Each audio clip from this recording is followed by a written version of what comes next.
Hi, everyone. I'm glad to be here once again for another episode of the Tadi Midweek Panadose. We were not able to do it last week, and we're resuming this week. I'm glad to be here.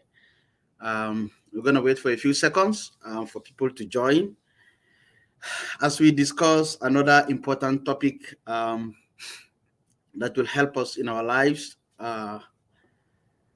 as believers, and even those who are not Christians. These things are going to help us. So, as you join, I will encourage you to share the video and like it, invite others to join so that we can discuss together at this moment. Uh, we have a lot to learn today. So we're gonna start. Once again, you're welcome. Today we're gonna start a series on leadership. This is something that is really important. Um, so I will just go straight into the discussion. Please share the video and like it so that others can join. The first question we ask is what is leadership itself? You know, there is leadership crisis all over the world. You look at our families, look at our churches, look at our schools, look at our communities, look at our nations. You know, there are problems, and it boils down to leadership. Families rise and fall um, based on leadership. Nations rise and fall, communities rise and fall to leadership. The kind of leadership we have, you know, matters a lot. And we talk so much about leadership. Sometimes we forget some of the important things that have to do with character, that have to do with, you know, who a leader is in terms of character. Once again, thank you for joining. Those of you that have just joined, please tell us where you are watching from, and invite others so that we can move together. Thank you for joining.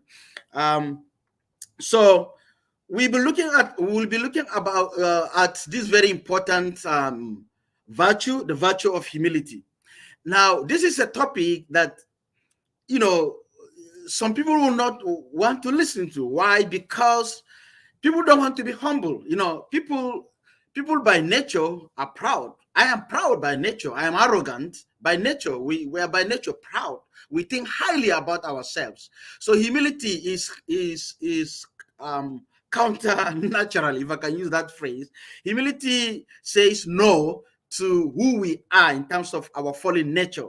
I'm not saying that God made us to be proud, but I'm saying that in this fallen state, as sinners, you know, we are proud. So there is no one that doesn't have the problem of pride. And so we need to deal with it. And you will see the beauty of humility, how it really leads to greatness. So someone once said that the way up is down. So if you want to really go up, you go down. And many people don't understand that. People keep, you know, going up so that they will remain there on top, but that is not the path. And so for the sake of the basics, you know, we'll begin with definitions. Like, what is leadership? You know, I don't want to spend so much time on that. Those of you that have been listening to me, you know, I like to be very practical. There are different ways people define leadership. One simple way that I find very helpful is that leadership is influence. Leadership is influence. Full stop. One word, influence. If you want to elaborate it, you will say leadership means influencing a group of people to work together to achieve set goals. That is leadership. Leadership is influencing a group of people to work together to achieve set goals. That is what leadership is all about. Every other thing falls under this. In fact, if you don't have influence, you are not a leader, because you have to have people following you. That is the word lead, which means you are at the front and some people following you. In Hausa would say shu gaba. It means you are at the front, you are at the gaba, and then there are people following you. So that's what leadership is. But the problem is a lot of leaders have failed in history, and we're going to go through history and look at some few examples. A lot of leaders have failed, and still today there are many leaders who have failed just because of this one virtue, humility. Because most people don't want to be humble. I want to repeat this. If you're listening to this, please listen attentively. And I think this will help you and people around you. I'm taking a leadership course, a high level leadership course for effective leadership. And I learned so many things from the class, from my professor and the books that we read. And I thought this will be helpful. What is humility? We're going to talk about humility. What is this word humility? Now, I will begin by saying what humility is not. So, what humility is not, before we talk about what humility is. Then we'll look at history and then we'll look at the scripture, what the Bible has to tell us about humility. Humility is not humiliation. Humility is not humiliation. When you say you're humble, you're not humiliating yourself. You are not downgrading yourself. You know, that is not humility. Humility is not lack of confidence. So humility is not saying whatever they ask you to do as a leader, you know, you're not confident to do it. I don't know if I can do this. I don't have the ability. I don't have the strength. You know, I don't have this. I don't have this. You're not confident about the work given to you. Confidence is a good thing. It's not a bad thing. And confidence is not the opposite of humility. Confidence is a good thing. And leaders should be confident. So all of us are leaders in one way or the other. As a leader, whatever you are, or even as a person, as a believer, you should be confident. If you're given an assignment to carry on, believe in your ability, the ability that God has given to you, the skills you have. Work at it confidently, you know, to achieve what you need to achieve. So please, humility is not lack of confidence. Number 3, humility is not a laissez-faire attitude towards what is happening. I have seen people who are leaders and so many bad things are happening and it's like they care less and they think that they're being humble. Oh no, I don't want to offend people. I don't want, you know, let them do this and that. And then you just stay back and, you know, people do whatever they want to do. He's so gentle. He's nice. He's humble. He doesn't bother us. He's not like that past leader that was putting pressure on us. He, you know, he accepts everything. He goes with everything. Everybody is okay. Then we think that that is a good leader. No. That is not humility. Humility doesn't mean you allow everybody to do what they want to do. Humility is not that. So laissez-faire leadership is not humility at all. Also, humility is not how you dress or how you appear or how you talk. Humility is not your facial expression. You know, there are people that as they walk, wherever they are, you see their face, their face is dry, they are quiet, and then they present themselves as one very humble, gentle, quiet person, and they will say, he's so good, he's calm, he's quiet and humble. No, that is not humility. Humility is not the way your face looks like. You know, there are some of us that have this very serious face. That doesn't mean that we are proud, you know. So some of these things are nature. So we shouldn't confuse natural expression or the facial expression that some people have with humility. That is not humility. And the way people dress, you know, some people will just dress shabby, you know, the clothes are not ironed. Anyway, I don't know when last I ironed my clothes, but it's because I live in the US. You know, people, I don't know how many people iron their clothes anymore in the US. But anyway, the kind of, like, so in countries like Nigeria and Africa, the kind of clothes that we wear, they require a lot of ironing, especially our traditional wears. You know, if you wash them, they require ironing. So some people will just dress, the clothes are not ironed, and the combination is not good. You know, there's color riot in the clothing. The shoes look somehow old and tattered shoes, and then they walk into the church or they walk around the town and they claim that they are humble because they are dressed shabby. No, that is not humility. And I've heard people say, he's so humble, he dresses very simple and that. No, somebody can dress simple and still be proud. And somebody can dress really smart, really good and still be humble. So we shouldn't confuse dressing with humility. That is not how to look at humility. And even the way people talk, some people talk soft and slowly and very careful with their words. It is good if that is your nature. Some of these things are nature, you know, They're in the person's DNA. There's nothing wrong with that, but we shouldn't confuse that with humility. Somebody can talk really soft and gentle and quiet and careful and still be proud. So humility is not the way you talk. It is true that people can speak arrogantly out of pride, and you will see that. And somebody can speak gently and subtly and quietly, but the words are arrogant words. And so I want us to differentiate that. Another thing is, humility is not refusal to fight for your right. And this is a big one.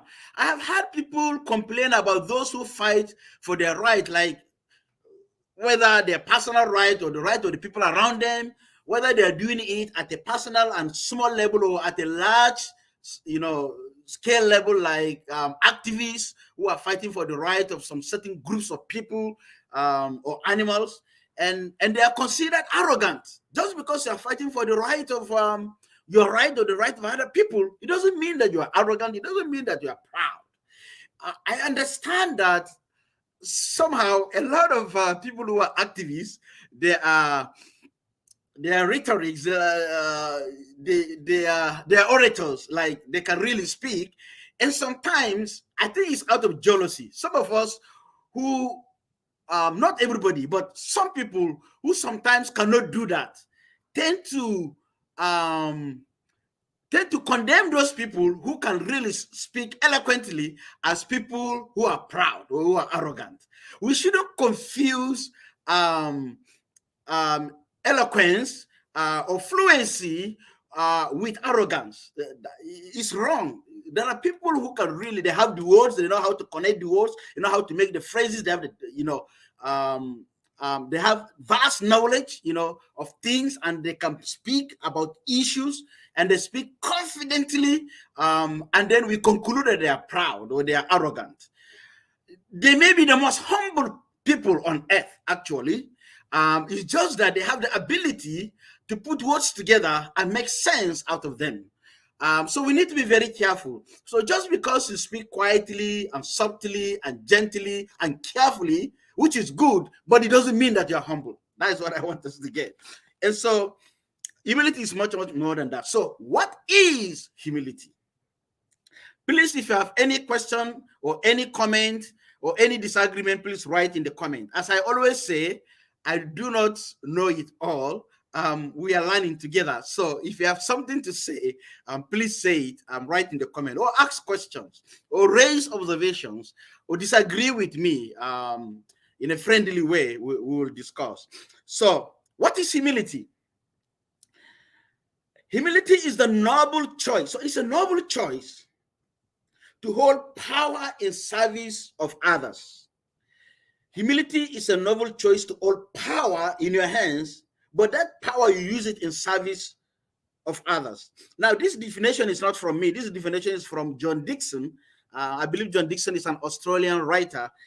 He wrote his book titled Humilitas, which is a Latin word for humility. And so it says it's a choice to hold power. You have power in your hands, but you're using the power for the service of others. You're not thinking about yourself. It's not about me. Anytime you're doing something, you have power in your hands, especially as a leader. Either you are a father or a mother or an older brother, a friend, a leader of a group, a leader in a class, a leader in the church, in the community, in government, in politics, in an organization. You are a supervisor, you are a teacher, you are a doctor, you are a farmer, you are people working under you. Whatever is your area of influence, you are a leader. There are people under you, either directly or indirectly, which means you have power. Leadership comes with power. You have power in your hands. So humility is how you utilize this power. And this is where the problem is. Humility is how you utilize this God-given or people-given power that you have in your hands. How do you utilize it? That tells us whether you're humble or not. And that's why humility is not all those things that we mentioned above. Another definition of humility is that it is an act of thinking highly of yourself less. Now, look at how I put the wordings together.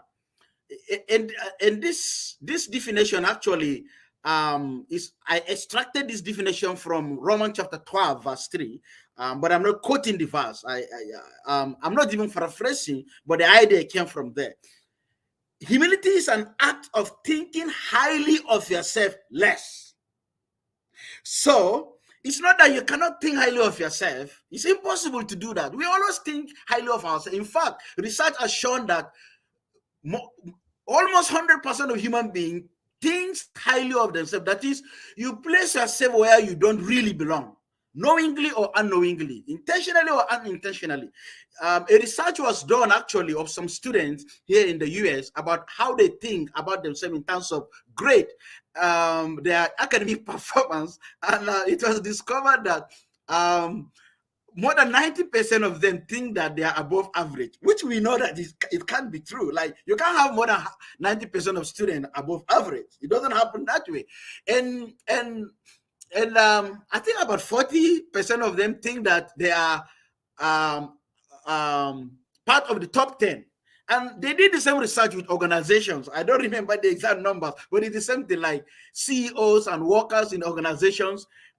They asked about their performance. Even university professors, they asked them about their performance. A lot of university professors, it was said that about close to 30% of them think that they are among the top 10. So, which is paradoxical, So we human beings, we think about ourselves actually highly, but the idea is we should think less. Okay, so you can think highly of yourself, but think less highly of yourself. If you get what I'm saying. But then the second part of it is that think highly of others more. So humility is thinking highly of yourself less and thinking highly of other people more. And that is the beauty of humility. It's not that you condemn yourself. You are also something. There is something in you. But you are not, your focus is not on who you are and what you are. You're focusing more, you are elevating other people up there. You are thinking of other people up there. And so that is really important. I will repeat again. Humility is the act of thinking highly of yourself less and thinking highly of others more. That is it. The third definition I have here, the last definition, is humility is accepting your human finitude and honoring others for who or what they are. Humility is accepting your human finitude. Finitude, from the word, finite. That is limitation. You are limited. Every human being is limited. You are limited in every aspect of life. There is nobody in this planet, that is not limited in every aspect of life. There is no single aspect of life at which you are perfect. You are limited in your health. You are limited in your academic performance. You are limited in your ability to control people. You are limited. You are limited in what you can do for yourself. You are limited. We are limited in every aspect. That is what makes us human. It is only God who is not limited. So accepting that is humility. And so humility has a two-way traffic. It's both horizontal and vertical. And so it is horizontal. Humility is horizontal in the sense that there are people around you who are better than you, and you're supposed to accept that. This is why people have problems. There are people around you who are better than you are, who can perform better than what you can do, and there are many of them. Accepting that is humility. The problem we have in the world today is a lot of people don't accept that there are a lot of people around them who know better than they do and who can do better than what they can do. And let me give you an example. See, there's something that is called competency extrapolation. So competency extrapolation is something that people struggle with, and it is a syndrome that deceives us. So you think that because you are competent in A, you are therefore competent in A to Z, because you can do this. For instance, I'm a minister. Because I'm a pastor, I stand before people to preach. I think that I know the Bible more than every other person seated before me, which is a big lie, number one. Number two, sometimes I go into science, I go into psychology, I go into mathematics, because I went to science school in secondary school, or maybe I went to university and studied something related to science before going to theology. And so when I speak on the pulpit, I speak as if I know all these things, and nobody understands it better than myself. It's a problem. It's called competency extrapolation. It is a serious humility problem that people have, and it's all over the world. This is where leaders struggle. And let me quickly provide a solution to that. The solution to that is, number one, accepting that competency extrapolation is a problem and rejecting it. Number two, starve your weakness. You need to starve your weakness. We all have limitations. We all have weaknesses. We all make mistakes. What will make you a great person, what will make you a great leader, is for you to accept the lie that you have, that you can do all things, and accept that it is a lie, throw it away, and then accept that there are people around you who understand better than you do, who know better than you do, who can perform better than you do, and then bring these people close to yourself and let them shine, let them perform, let them do their best, and then honor them and praise them. Don't praise yourself, withdraw yourself. Let them do those things that you cannot do. That is what you can do. Once you do that as a leader, you begin to climb the steps of greatness, because you are overcoming pride and arrogance. You are becoming humble. And that's why we say humility is not just about talk. It's not about I say this, I say that, or I speak gently. It is about what you accept in your heart and what you can do. Just look around you. The best leaders that have influenced you, they are people who inspire others, who push others up, who allow others to shine instead of allowing themselves to shine. That is just the truth. And so the problem a lot of people have in this world is this problem of competency extrapolation. I'm going to give you an example. I promise to give an example. One example is example of a football icon called Maradona. A lot of us know Maradona. He was an Argentinian football player, and he was highly respected around the world. In the 70s and 80s, he was known to be like the best globally, because of the way he will take the ball and dribble around, weave his way around his opponents, and put the ball into the net without the help of anybody. It was like magic. Young people today may not know that. They know about the guys today. But Maradona was like that. He was an excellent player. He was a hero globally. He led Argentina's junior team to win, I think in 1979, single-handedly. And then in 1986, he led the national team to win the World Cup. 1986, if I remember correctly. So Maradona was excellent. And he continued throughout his career. He was known for, scoring the goal of the century, what is called the goal of the century, scoring those kind of goals that I described. However, after he retired from, playing football actively, the Argentinian football ministry, or whatever they call it, they decided that it's time for Argentina, it's time for Maradona to become the national coach, to lead the young people. So they made him national coach. You know what? Read the story. He was one of their worst coaches. He performed very poorly. It was so bad, so much that a country called Bolivia, which I cannot pinpoint on the global map. I don't even know where Bolivia, I know, believe me, I have a good understanding of global map. I try to study it every day. I'm not perfect at it, but I try to study it. But I don't know where Bolivia. I don't even know if it is in Europe or in Asia or in South America, actually. But that unknown country defeated Argentina 6-1. 6-1, they defeated Argentina while Maradona was the coach. How did it happen that that excellent world-class player who was at the top of the world in football will now be the leader and then perform worse? It is because just because you are excellent at doing something, it doesn't mean that you can be a leader, a good leader, in helping others achieve the same thing. No. It takes competency extrapolation to lead to that. You think, or people around you think that because you do this good, then you can actually apply it down the line.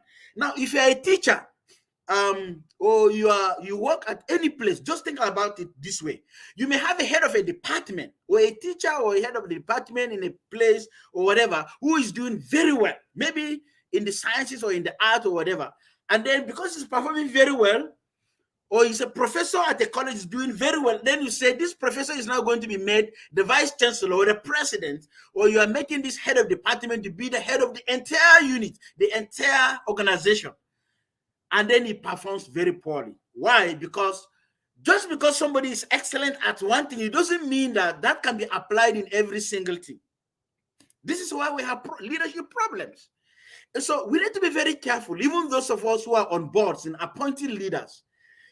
Someone might be really good at one thing, but if you put him above all of the rest, he will perform poorly.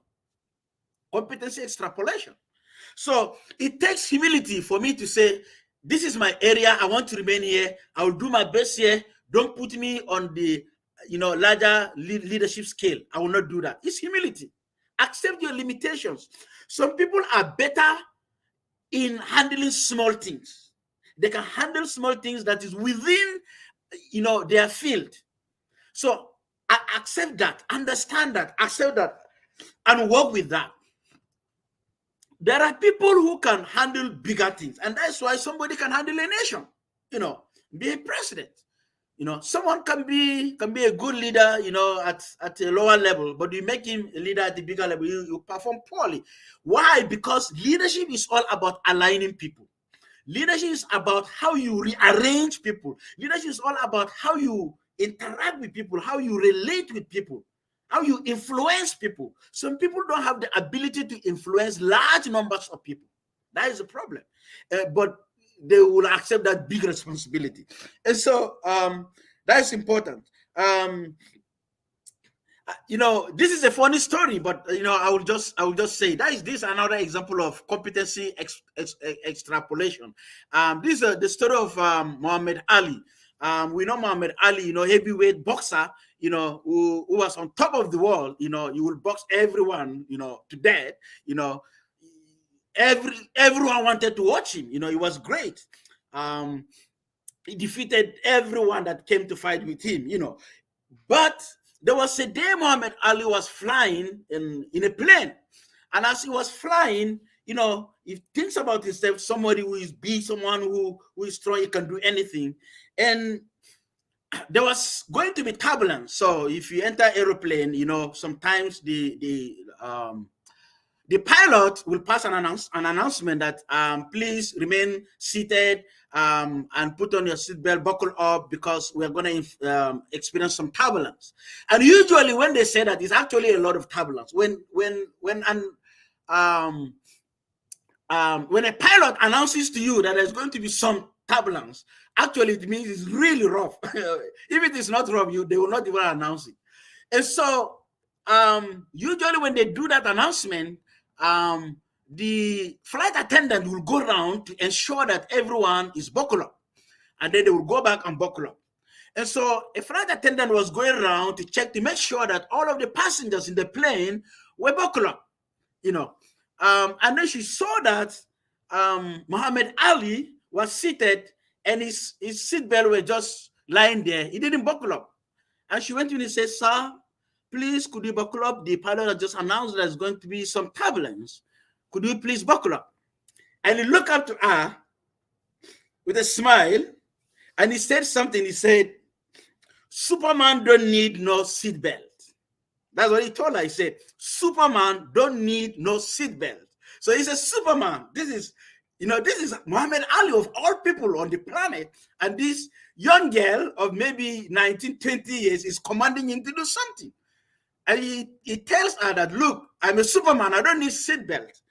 And the girl responded, and she said, Superman don't need no plane. That's the answer she gave to him. So if you think you are a Superman, you are strong enough, turbulence will not do anything to you. This is a plane, then you don't need a plane, you should fly because you're a Superman.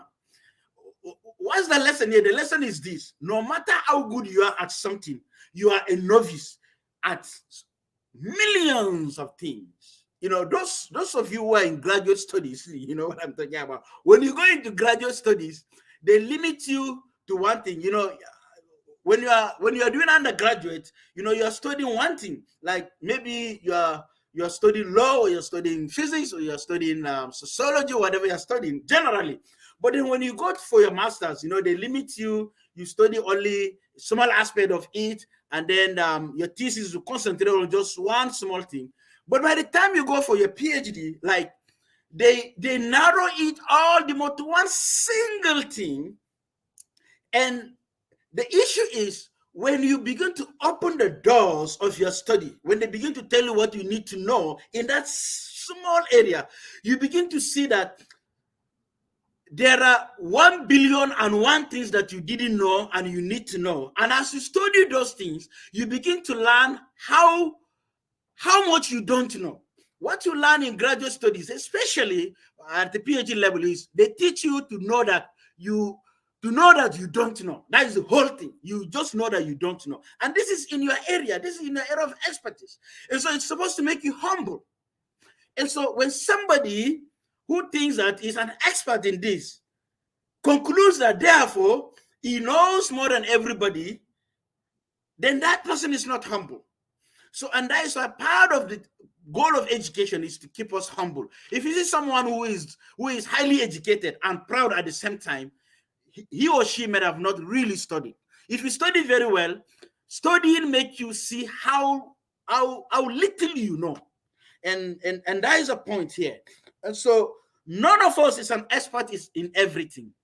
We are only expert in small things. Even those areas in which we are experts, there are people who know more than us. And so that should humble us. That is the horizontal aspect of humility that I'm talking about. Horizontally, you should consider yourself, you should seek to be humble because there are just so many people who know a lot and can perform better than you. Vertically, it's about God. If you look at it vertically, God is over all. And, in the presence of God, what are you? I don't have time I'm not a scientist to explain the vastness of our galaxy, just our known galaxy, how great is that the billions of stars, which are far bigger than the Earth. The Earth is a very, very small, dot in our galaxy. And our galaxy, the Milky Way, is a very, very small dot in the universe. And this is what we call the non-universe. And then you're talking about yourself. You are like a dot in your country. So God is the one who created all this. When you think about yourself in light of who God is, His greatness, His power, you just should do nothing but bow in worship and humility that I am nothing. And that's what the prophet did. When they encountered God, they went down. John, when he encountered God in Revelation, he went down because they have seen the reflection, not even God. Nobody saw God, in this flesh. They saw just the reflection of who God is. That's what they saw. But they went down. They were forced to humble themselves. And so horizontally and vertically, when we look at life generally, we're supposed to be humble. And so we should reject this idea of competency extrapolation. Another thing is the problem of self-aggrandizement syndrome. A lot of leaders fail because they push themselves forward. Self-aggrandizement. It's all about me. Okay. I want people to know that this is about me. I want everyone to know that everything here is, is me. You don't want anyone to shine. And people who are leaders with other leaders under them, sometimes they have this. And this comes from a deep-seated fear that we all have as human beings. All of us human beings, we have fear of irrelevance. In fact, let me tell you this. I'm not going to go into politics, but let me mention this. In Nigeria, we're getting ready for election in 2023. One of the problems we have in the country is not even the problem of religion. It's not even the problem of ethnicity. It's a problem of political relevance. There are people who know that this is the right candidate. This is the guy that will deliver the job. This is the team that will really move this country forward. But I don't belong to that party. I've been a member of this party, and we have plans. And this is what I will get if my party wins. I will remain politically relevant, and I will be able to make my own impact for my community. So they love their community. They want to do something, but they belong to a party, so they want to be relevant. And so it becomes difficult for you to let go, because humility has to do with letting go something. At the beginning, I define humility as letting go power. It's power you're giving out.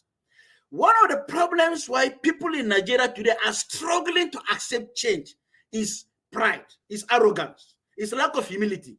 To say that we agree that our party has messed up. There are new set of leaders coming in, like Buhari said recently, that is going to hand over to a new set of politicians. We hope so. For you to accept that, I'm going to do that. Let's let go of power so that we can get the best out of it. Is very difficult because of self-aggrandizement. People want to be relevant. People want to be part of to be in the corridors of power. The issue of relevance. So it's a big thing. So some of our problems are really complex. It's more than the issue of religion and ethnicity. There is the problem of self-aggrandizement. I want to be there. I want to be part of it. If they change the leadership and a completely new party comes in, I will be very relevant. And I don't want that to happen. And it's a problem of arrogance, self-arrogance syndrome. That is a problem we have. Now, what does the Bible say about all these things? What does the Bible say about humility? Humility is a way up, but you go down so that you go up. So the focus is not that I want to become great.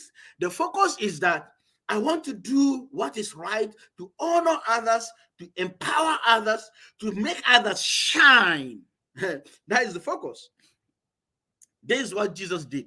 John chapter 13. I don't have to narrate the story. We know the story of John chapter 13, when Jesus, on the day of their last supper with the disciples, he decided to put on a towel and get some water in a bowl and wash the feet of the disciples, something that slaves did. Jesus did those things.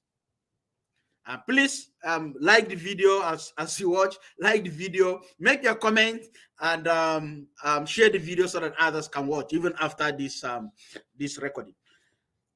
Jesus did the work of a servant, work of a slave. He is the master. He is the leader, but he washed their feet, which means the worst thing that in your culture, the most degrading job that you think people do, you're supposed to do it for the people that you lead. This is not just talking about Christian leaders like pastors or leaders in the church. This is an example for humanity. Jesus gave this example to humanity so that people can learn from him. And so, what is it? What is the most degrading job or work that people do in your culture? Think about it. Would you do that to people who are under you if you are a leader? That's what Jesus did. That's humility. But that is what lifted Jesus up. Philippians chapter 2, verse 5 to 11. Like, let your attitude be like that of Christ, who being in the very image of God, something to be grasped. He did not hold on to it. What did he do? He offered himself as a servant, even to the point of death on the cross. So that dignity he has, that power he let go of it. He humbled himself to the point of death, even death on the cross. Jesus is the supreme example in terms of leadership. He let the power go. That's what he did. And so I cannot overemphasize the importance of this story of Christ, of what he did, based on John 13 and Philippians chapter 2. That is why in Romans chapter 12, verse 3, we are told that we should not think of ourselves more highly than we ought, but rather we suffer judgment in accordance with the measure of faith that God has given to us. So this verse, it will take me 1 hour to exegete this verse and apply it. Do not think about yourself. So it has to do with your heart. That's why I said humility is not about how you appear, how you talk, or it is something that comes from within. Think of yourself. Do not think of yourself highly than you ought, but rather with sober judgment. You should have sober judgment. You should not think of yourself too highly, based on the measure of faith what God has given to you. That is what the Romans is saying. And in verse 16, we are told that do not be proud, but be willing to associate with people of low position. We are not to be proud. That is what Romans tells us. So pride is the opposite of humility. Of course, we know that. And Proverbs chapter 16, verse 18 said that pride goes before destruction, a haughty spirit before a fall. Pride goes before destruction. So pride, lifting yourself up will actually lead you down. But humbling yourself, going downward will actually lift you up. So it's paradoxical. And the problem is that a lot of us want to be up there. God lifts people who humble themselves. That's what God does. That's scripture. He lifts those who humble themselves. And I encourage you to start this journey of humility. Don't go on a journey of self-aggrandizement, but rather on a journey of humility, of lifting other people. One of the key elements of humility is actually honoring other people, which means you lift others, you push others, you want some people to become something. I know of a leader somewhere who was he had someone that he needed that was serving under him, and that leader didn't want this associate or this deputy, because he said the deputy was outshining him, and the deputy was not doing anything bad. He wasn't pompous, he wasn't proud. He was just putting into practice his ability, what he can do. He was just good at what he does. But this leader felt intimidated, and he had to push away this younger leader. Some leaders are like that. Like, if you can perform, you can do very well, and they're afraid of you. But as a leader, you are not supposed to be afraid of your subordinates. You are not supposed to be intimidated by your subordinate. As a leader, you are supposed to lift off your subordinates, push them up, let them know that you want them to succeed. If you want true success in life, is making other people successful. Actually, true success in life is making other people successful. And I want this to sink into our head. If you want to be successful in life, my brother or my sister, as you listen to this, do your best to help others become successful. That is it. That is the way to success. Any success that doesn't make other people successful is not success. This is not only scripture. This is not only common sense. This is the way it is. The path to success is making other people successful. This goes against the way that the world teaches us to be successful. The world tells us to focus about ourselves. It's all about me, I, and myself. That is the trinity of selfishness. It's all about I, me, and myself. But true success is about other people. And so we are to be completely humble and gentle, to be patient and to bear with one another in love. Ephesians chapter 4, verse 2. And that's what we need to do. And so that is my message to you. I know I saw a comment. Let me read the comment here. I don't know if it's a comment or a question. So Shaibu, let me see. So my brother John Shaibu says, what would I do if I found myself among people who feel when an individual have vast knowledge of a particular subject matter, and such person has the ability to analyze things easily without finding them difficult, and yet the people see that he has pride or have been arrogant? Should I also be acting in their own level, or you should keep doing it the best way? This one is difficult. I really understand what you're saying. So what he's saying is that you have the ability to do something and you're doing it very well at its best. Maybe it has to do with talking or explaining things or teaching. And some people think that because you do better than they do, you are arrogant. So there are two things I can say about this. Number one,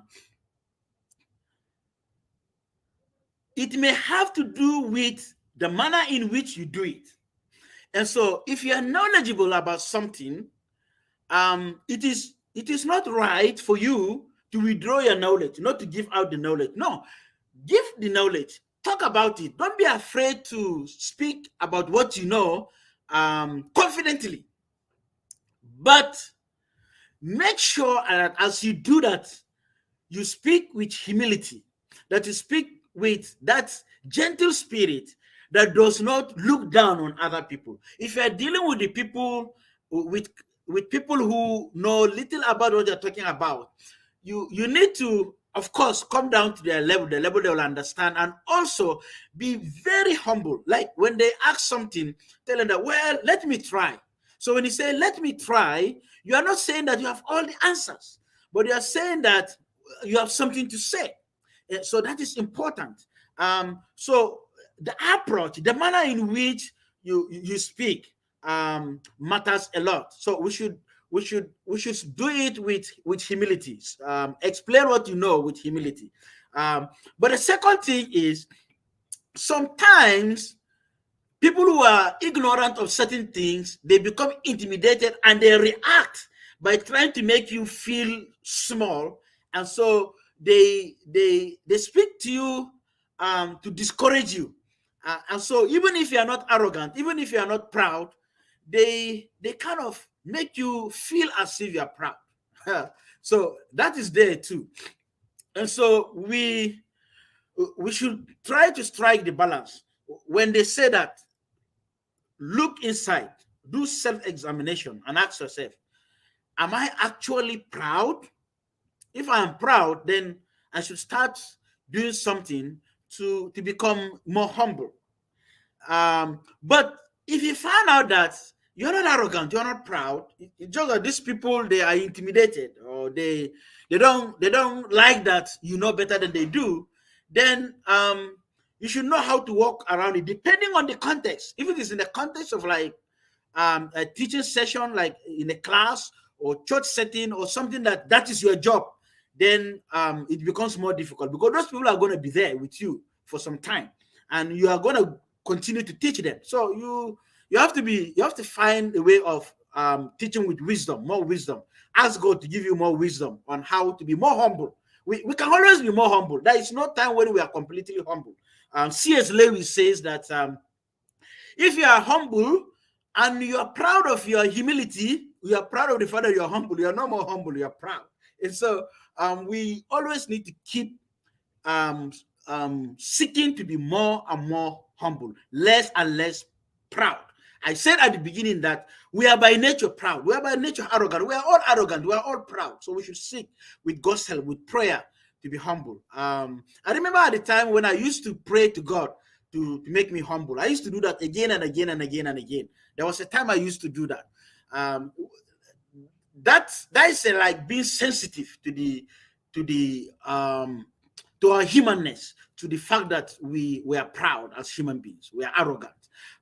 So that will be my advice to you. But don't be like super disturbed about it. Just take some measures to work to overcome that? Thank you. That's a great excuse me. That's a great question, and thank you for your question. I saw another comment or question. Let me check this.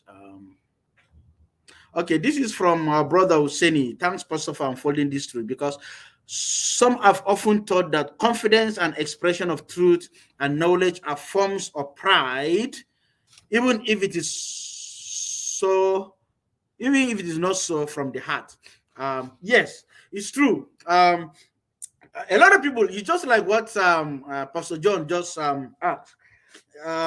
Sometimes if you have the ability to talk fluently, eloquently, and you have the vast knowledge in the field, and you talk about those things, people may be jealous. And one way they will express their jealousy is for them to say that you are proud. So you become confused and you begin to ask questions. And as I mentioned at the beginning, those of you that came in later, confidence is not pride. Eloquence is not pride. It's not arrogance. So we should differentiate the two. So thank you so much for today. Thank you for all of you who came, all of you who joined. And if you are watching the recorded version, please keep asking your questions. I will try to come and check and see how I can respond to those. And next week we'll continue from here. So thank you for today, and you have a great day as we think about this virtue of humility, especially as it relates to leadership. God bless you all. Thank you, and bye-bye.